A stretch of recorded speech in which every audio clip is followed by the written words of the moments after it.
कधी कधी ना मला प्रश्न पडतो, जगामध्ये अंड नसतं तर काय झालं असतं.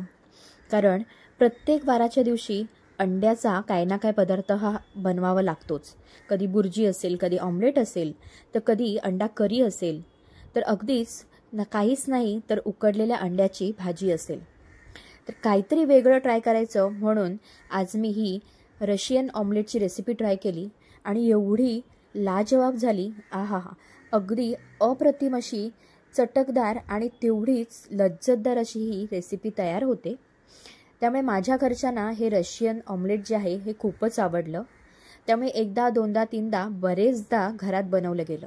चला तर मग रेसिपी पाहून घेऊया. अगदी करायला सोपी आहे, झटपट होते. तर पॅनमध्ये अगदी थोडंसं आपण तेल घालून घेतलं आहे आणि सगळ्यात आधी आपल्याला एक हाफ फ्राय काढून घ्यायचा आहे. तर एका अंड्याचा आपण हाफ फ्राय करण्यासाठी आपण अंड तोडून आपण पॅनमध्ये घातलं आहे. त्यानंतर आपल्या आवडीप्रमाणे त्यामध्ये मिरी पावडर, लाल तिखट, मीठ, वरून मी थोडीशी कोथिंबीर घालून घेतलं आहे, म्हणजे दिसायला एकदम छान दिसतं. आणि आता हे पॅनमधून काढून मी एका प्लेटमध्ये काढून घेते. हे जे ऑमलेट आपण बनवत आहोत, रशियन ऑमलेट, हे 3 बेसमध्ये बनवलं जातं. तर फर्स्ट त्याचा जो बेस असतो तो म्हणजे हाफ फ्राय. तर ते आपलं बनवून झालं आहे.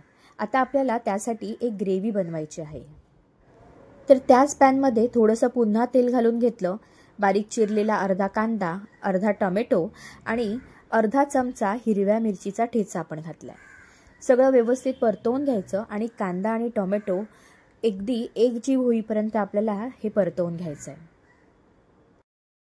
तुम्ही जर एग लवर असाल ना तर ही मस्ट ट्राय अशी रेसिपी आहे. करायलाही अगदी झटपट अशी होते, जास्तही वेळ लागत नाही. तर आता आपला कांदा टोमॅटोमध्ये आपण पावडर मसाले घालणार आहोत. तर त्यासाठी धणा पावडर, जिरा पावडर, हळद, मीठ आणि मिरी पावडर हे सगळं आपण ह्यामध्ये घालून घेतलं आहे. आणि उकडलेल्या अंड्याचा एक आतला येल्लो पोर्शन जो आहे तो आपण ह्यामध्ये घालून घेतला आहे. तर आता हे सगळं एकत्र पुन्हा आपल्याला 2 ते 3 मिनिटांसाठी परतवून घ्यायचं आहे. सगळं छान मसाले जे आहेत ते कांदा टोमॅटो बरोबर एकजीव व्हावेत. तर आता ह्यासाठी आपण ह्यामध्ये अर्धा ग्लास मी इथे थोडंसं पाणी घालून घेतलं आहे. आणि आता सगळ्या मसाल्यांबरोबर कांदा आणि टोमॅटो, त्याचबरोबर आपण घातलेलं एग जे येल्लो पार्ट आहे ते सगळं एकत्र छान मिक्स होईल आणि आपल्या ग्रेव्हीला एक दाटसरपणा येईल. तर आता वरून थोडीशी कोथिंबीर घातली आणि त्यानंतर अर्धा आपण ह्यामध्ये चीज क्यूब जो आहे ते मी किसून घातलं आहे. ह्याच्यामुळे ह्याची टेस्ट जी आहे ती अजूनच जास्त एन्हान्स होते आणि छान क्रीमी अशी ग्रेव्ही आपली जी आहे ती तयार होणार आहे. तर आता रशियन ऑमलेटची ग्रेव्हीसुद्धा तयार आहे. तर ही मी बाजूला करून ठेवते. आणि आता ह्याच पॅनमध्ये आपल्याला आपला लास्ट लेअर जो असणार आहे तो आपण तयार करून घेणार आहोत. तर त्यासाठी पॅनमध्ये पुन्हा अर्धा चमचा तेल घालून घेतलं आहे. आता ह्यामध्ये आपल्याला आपले पावडर मसाले जे आहेत ते आपल्याला घालायचे आहेत. आणि आपण जे एक अंड बॉईल केलं होतं त्याचा येल्लो पार्ट तर आपण यूज केला आहे. त्यातला फक्त आता व्हाईट जो पोर्शन आहे तो आपल्याला ह्या मसाल्यांमध्ये परतवून घ्यायचा आहे. मसाल्यांमध्ये लाल तिखट, हळद, थोडासा घरगुती आपल्या ठेवणीतला मसाला आणि धणा पावडर हे ॲड करून आपण व्यवस्थित पॅनमध्ये पसरवून घेतलं आहे. आणि अंड्याचे वरच्या व्हाईट पार्टचे आपण तुकडे करून ह्यामध्ये घालायचे आहेत. हे सगळं आता मसाल्यांमध्ये 1-2 मिनिटासाठी आपण परतवून घ्यायचं आहे.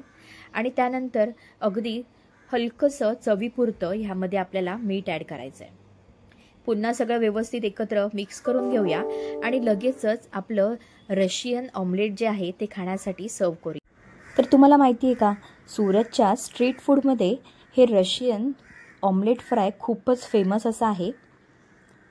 तर अगदी अंड्याचे वेगवेगळे प्रकार ह्यामध्ये आपण इन्क्लूड केलेत. बेसला आपण एक फ्राय ऑमलेट, त्याच्यानंतर त्यावरती कांदा टोमॅटो आणि चीजी असं ग्रेव्ही आणि वरतून बॉइल्ड एग मसाला, सगळं एकत्र असं हे कॉम्बिनेशन आहे. वरून आपण कोथिंबीर घालून हे गार्निश करायचं. आणि त्याच तव्यावरती मसाल्यांमध्ये हा आपण पाव जो आहे तो फ्राय करून घेतलेला आहे. तर गरमागरम अशा ह्या पावासोबत हे रशियन ऑमलेट फ्राय नक्कीच ट्राय करा.